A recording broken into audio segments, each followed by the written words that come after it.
My mother was in a car accident, and I took on the responsibility of raising my younger siblings, who at the time were 10 and 8.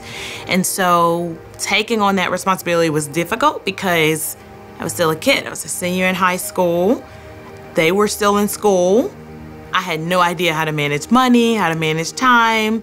Finding balance now in my current life as a business owner, as a wife, as a mother, I have to be strategic about, one, my time with the Lord. I find balance in my life because I have 3 things that I've made a priority. That is the Word of God, that is praise, and that is prayer. At some point throughout my day, I may not do them all in a row, but I know I have to get it in. And so I had to find a balance because I felt stretched. Like I felt like I was being pulled here, I was being pulled there, and then I started giving out of my reservoir. I found that I have to have that time with the Lord or I'm empty. I don't have anything to give to my clients. I don't have anything to give to my husband, my children, my work, my friends, my relationships. I turn on some worship. Sometimes I turn it up loud just to drown out everything else that's, overwhelming me at that point. And then I'll turn it back down and I was like, God, where are you? But it's just something that I found I need to do. I need to quiet the noise. And then I need to get on this even playing field where I know God loves to meet with his people. So if you are out of balance, I would suggest that you spend time with the Lord, and you take time each week, a day, whether that's Sunday or Monday, the beginning of the week, plan out your week. Include God, prayer, include relationships, include where you can and cannot be available, and God will meet you right where you are.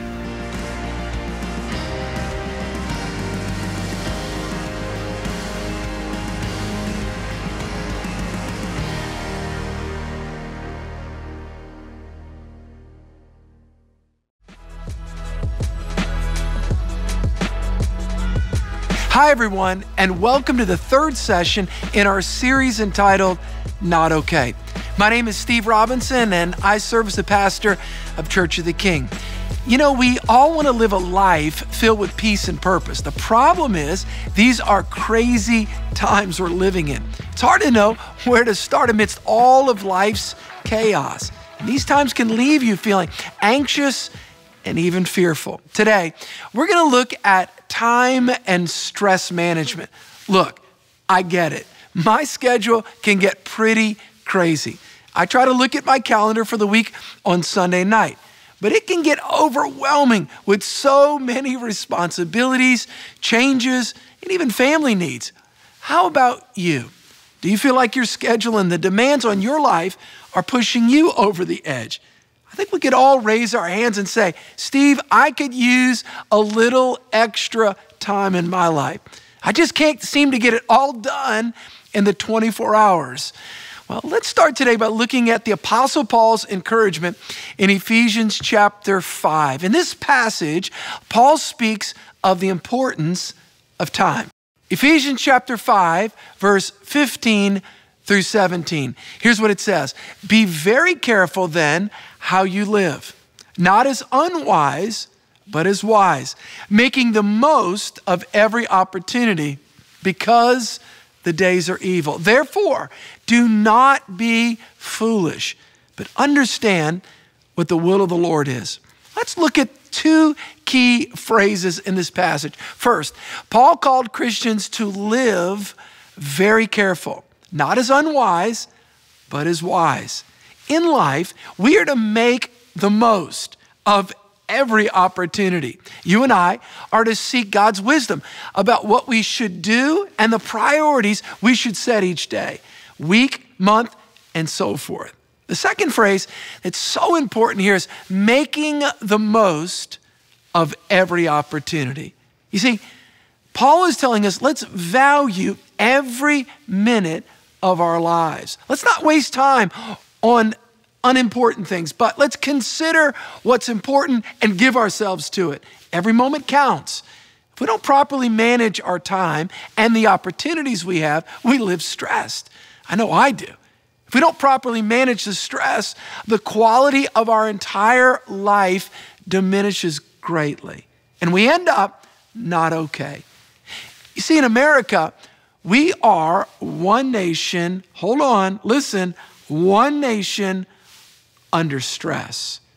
The majority of Americans have excessive stress in their lives, and studies continue to find that the percentage of Americans who feel under a great deal of stress, it's rising each year.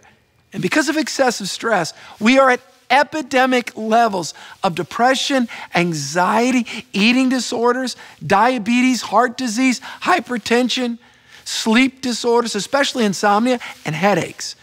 We often say, I'm stressed out. But what does that really mean? You see, stress is the pressures of life and how one perceives, believes, reacts, and copes with those pressures. You see, all forms of stress produce a very well documented physical reaction in the body. In one sense, a certain level of stress is good, and it actually causes you to grow in life. Think of going to a gym. I mean, a certain amount of weight on the bar, it causes you to grow physically. In the same way, a certain amount of stress in life helps you to develop emotionally and mentally.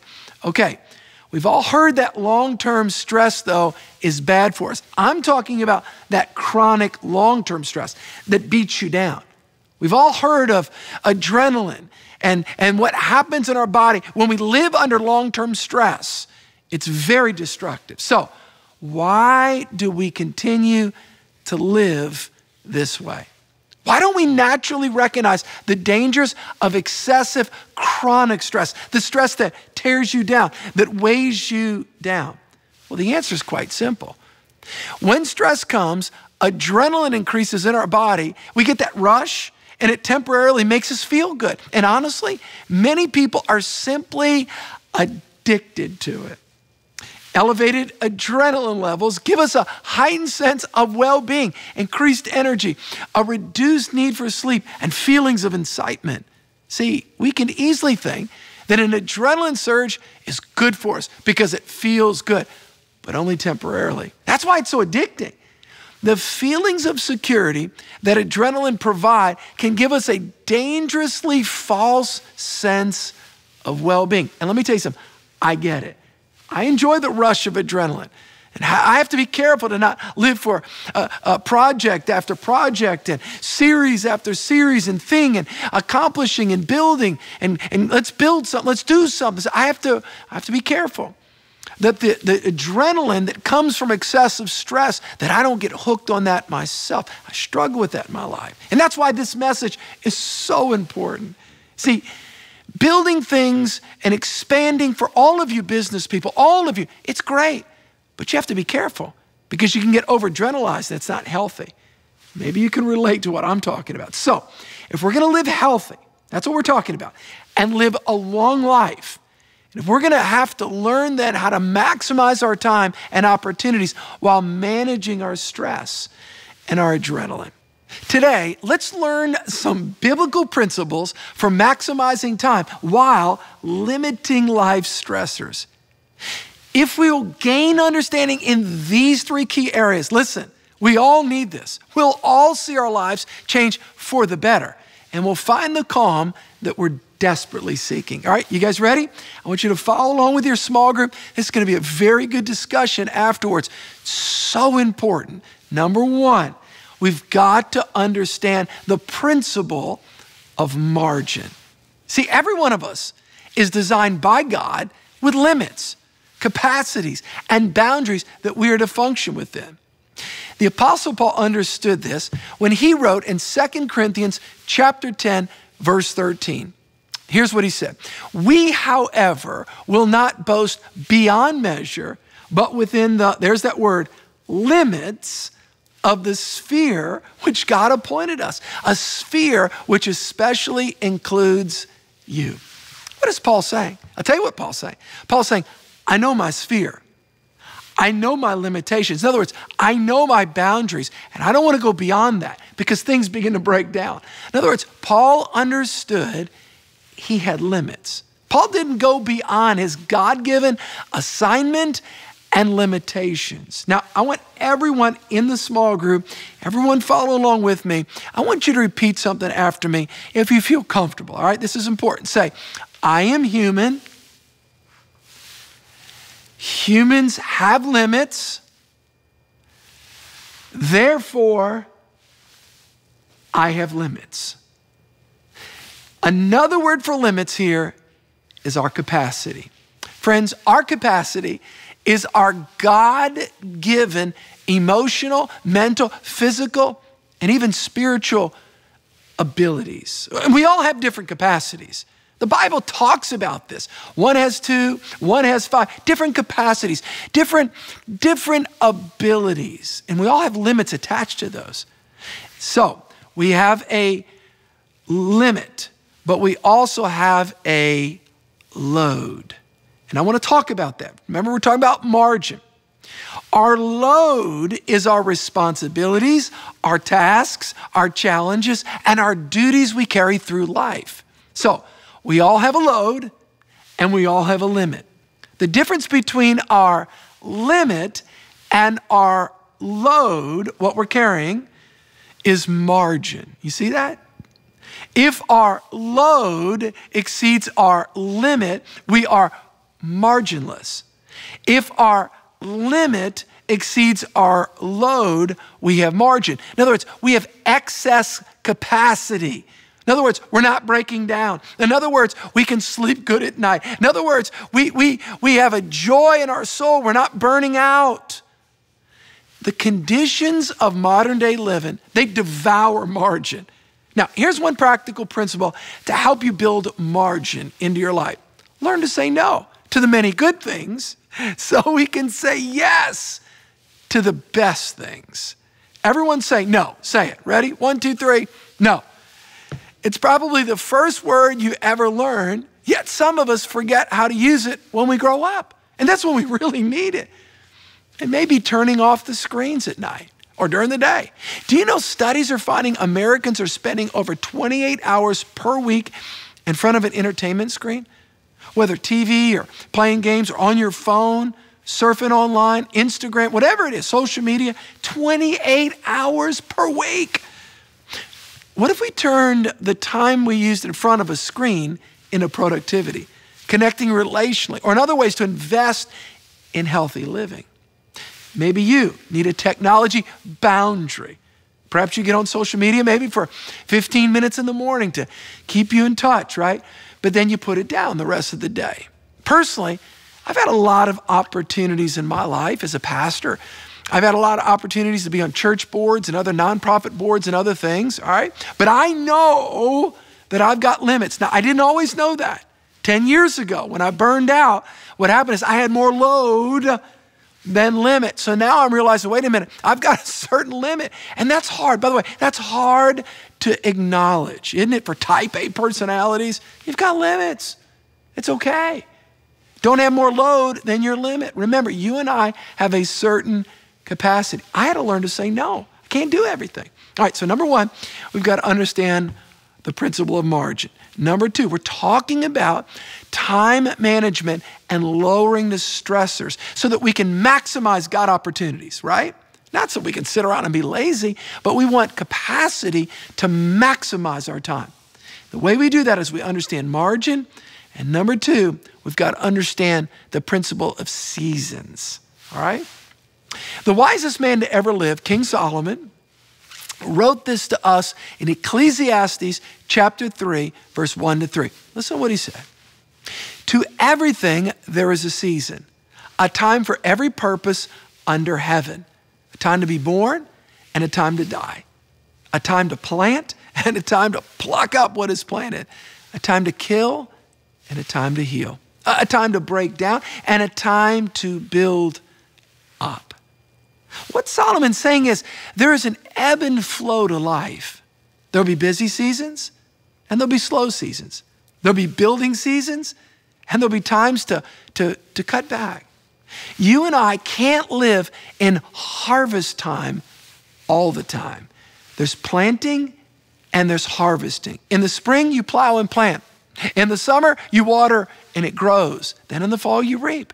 In the winter, well, there's dormancy.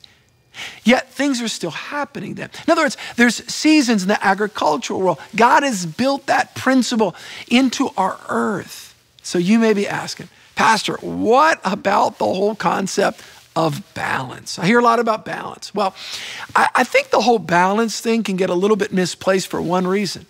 Balance doesn't take into account seasons. For example, maybe you're starting a business. Well, that's a lot of output. Getting married, it's a lot of change. Having a baby, right? Try telling your wife, honey, you know what? I'm in a busy season. You take care of the newborn for the next 6 weeks. I'll say, no. That's a season, right? You guys are in this together, okay? Maybe building a house. Whoa, that is a lot of output. Studying for your exams. Doctors, those of you that are in clinicals, whatever it is. In other words, there are seasons of tremendous output. Others of you, you're in a different place. Maybe the kids are grown. You're in the twilight years of your career. You've got different capacities. Make sure whatever season you're in that you keep God at the center of your life and you allow him to direct you in all that you do. Okay, so what are we talking about today? We're talking about how to lower our stress and maximize our time. Well, how do we do that? Paul talks about be wise, be careful. We don't just let life happen to us. We're intentional with our lives. And there's 3 principles to increasing our ability to maximize time. Number 1, understanding margin. Number 2, understanding the season that you're in. All right? Number 3, understand your priorities. See, it's important to realize this message. It's not all about the mechanics of just time management. You guys can go get a time management calendar, and those are good, and I use them. But this is really about priority management. I want to encourage you today to schedule your time according to your priorities. Maybe it's a little bit of a shift in your thinking. I believe most of us don't have a time problem. We do have a priority problem. We have great difficulty sitting still long enough to write down our priorities and what we want to accomplish in our lives. Let me tell you what the result is. The result of that is that we live unintentional lives, that we often miss the mark, the goal, the fulfillment of the dream in our hearts. And after all, who doesn't want to have a thriving relationship with Jesus? Who doesn't want to have a healthy relationship with your spouse, your kids, your friends? Who doesn't want to be physically, mentally, and emotionally strong? Who doesn't want to be reasonably prosperous with enough to meet your own needs and more than enough to share with others? We all want that. The problem, though, it's not our desire. It's often our lack of a plan. The Apostle Paul models a life of intentionality as we see in Philippians chapter 3, verse 14. Listen to what he says. I press toward the goal for the prize of the upward call of God in Christ Jesus. In other words, this verse encourages us to move towards a goal. Paul had a goal, to know Christ and to make him known. And by the way, he lived intentionally with a vision, with a goal that he had. The top of our priority list should be our spiritual life, our relationship with God. So in other words, are we committing time to that priority? How are we developing spiritually? How are we doing in our word time, in our prayer time, in our time with other believers, attending church, different areas, serving other people? How are we doing in that? See, that's the most important priority. But if we have our priorities and we don't allocate time towards that, question, is it really a priority? If we make sure to keep our relationship with God as our number 1 priority, then he can guide us in how to handle and prioritize the other area of our lives. Trust me, God knows what's best. You know, as I've approached, actually I've now gone past my 50s, but as I came into my 40s and I went through that time, I was 41 where I burned out, 10, now really 11 years ago, 2000, almost 12. I came out of that and I began to live differently. I began to live according to a life plan and priorities. And I realize now at my age over my 50s, I realize that my runway, it's getting shorter. So I want to maximize my opportunities. It's no time for me just to waste, but it's a time for me to live intentionally, to invest in my relationship with God, with my spouse, with my children, in the vocation that God's called me to walk in and to pastor Church of the King and the responsibilities there. But here's the point. In order to live an intentional life, we all need a tool to help us discern our priorities and our God-given goals. Do you have one? Well, I use what's called a life plan. And life plans start with looking at and establishing our goals and our priorities in writing.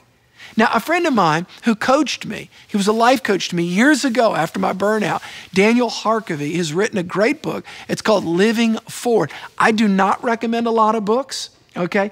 I always recommend the Bible. It's infallible. But, these other books we recommend, sometimes you may disagree with, so it's okay. But this is at least a start. It's a tool. My point is you need a plan. I want to encourage you. I think in your small group, there's some resources where to direct you towards. If you want to pick that up, you can do that. In the end, I think people have a priority management problem more than a time problem. We all have the same amount of time. What if you and I were able to sit down, find the margin, understand the season we were in, and live out our priorities? Can you imagine what your life would look like in 2021? Can you imagine what it would look like at the end? The impact, the fulfillment, and the satisfaction that you would experience. Man, my prayer for you today in your small group is you enjoy this time, study together, grow together. I hope you guys are starting to join friendship and relationship. You need others for the journey in God. God bless you, and I'll see you next week.